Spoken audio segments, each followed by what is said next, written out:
Now, given the limitations that we outlined in the previous video relating to some of the other more commonly employed measures of economic development, it's perhaps not surprising that a number of other, not only economists, but more broadly academics and government figures have attempted to come up with a more comprehensive or just generally more accurate and representative measurement for economic development. And perhaps the most famous of these is the Human Development Index. Now, this was based on the work of the Nobel Prize winning economist Amartya Sen. You can see him up there. He's an Indian economist, also a massive Saints fan. It's funny how all these intelligent, groundbreaking academics are all so keen to support us. Funny about that.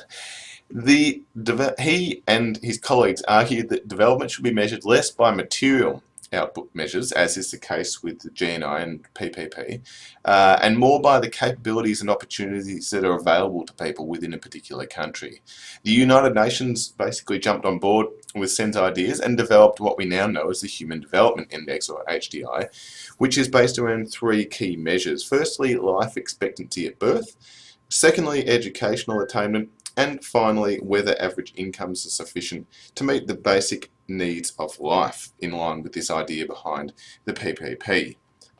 So Sen argues two key points here. He says that there needs to be the removal of poverty, tyranny and systemic social deprivation in order to improve economic development through human development, and also that development requires greater democratization, as he put it, of political communities to give citizens a voice, importantly, in these key decisions made for their communities, which will obviously ultimately impact significantly on those citizens themselves. To help illustrate this, we've got a graph here which shows you some of the higher ranked countries and also some of the lower ranked countries in terms of their human development. As you can see, Norway, not surprisingly, and a number of these other Northern European countries, which traditionally do quite well given their high levels of development, have scored very strongly there. And if you look down the bottom, conversely, you'll see a lot of less developed, poorer African nations who do much, much worse. If you look, for example, at the average years of schooling, where we have pretty much 13, in line with the standard 13 years that Australian children go to school, countries like Niger have less than 1.5 years on average of school. So it's perhaps not surprising that a lot of these less developed African nations are scoring so poorly on these levels of economic development. Alright, we're going to move on to transition and emerging economies in our next video, but to just basically make the connection now between last week's topic of political economy and economic progress and how these nations are transitioning and emerging, it's important to consider a few key factors here which are playing a key role in this transition. And the first is understanding that innovation and entrepreneurship are the engines of growth here. Now, innovation refers not only to the development of new products, but also new processes, new organizations, management practices, and even strategies that firms are employing. So innovation and entrepreneurial activity therefore increase economic progress by creating new products and markets that literally did not exist before, and also by increasing the productivity of labour and capital.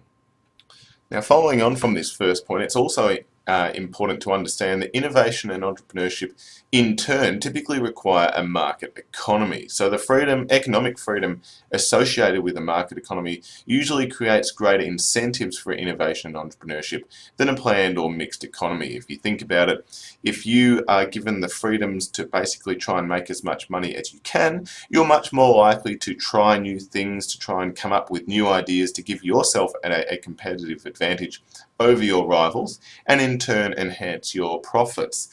This is much less likely to be the case if the key businesses within an economy are run and owned by the government. There's not that same incentive for them to try and make as much money as possible, because usually in a centrally planned or mixed economy, a lot of these key businesses are run not so much to make as much profit as they can, but just for the greater good of society. So they're often not as efficient and certainly not as entrepreneurial or innovative. The third point here is that innovation and entrepreneurship require strong property rights. We talked a little about this last week.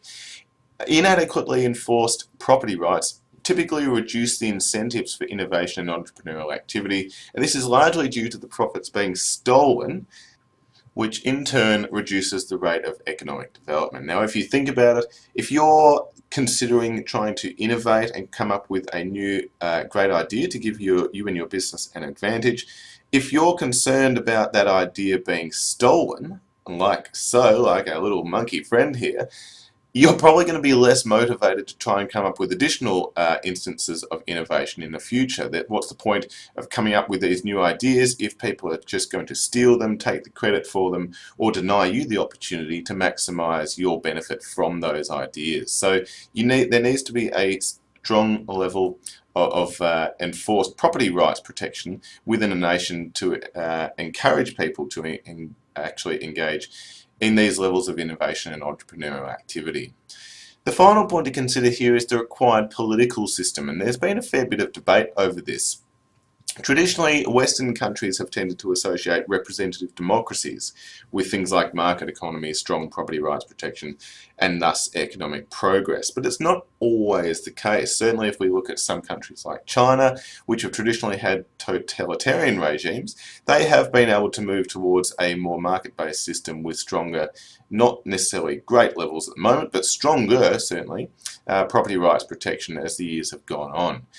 Either way, whether it's a totalitarian regime or a more democratic society, a strong commitment towards that market system and protection of property rights is the key here. That's what really needs to be in place in order to foster and encourage innovation and entrepreneurial activity, and in turn, economic progress.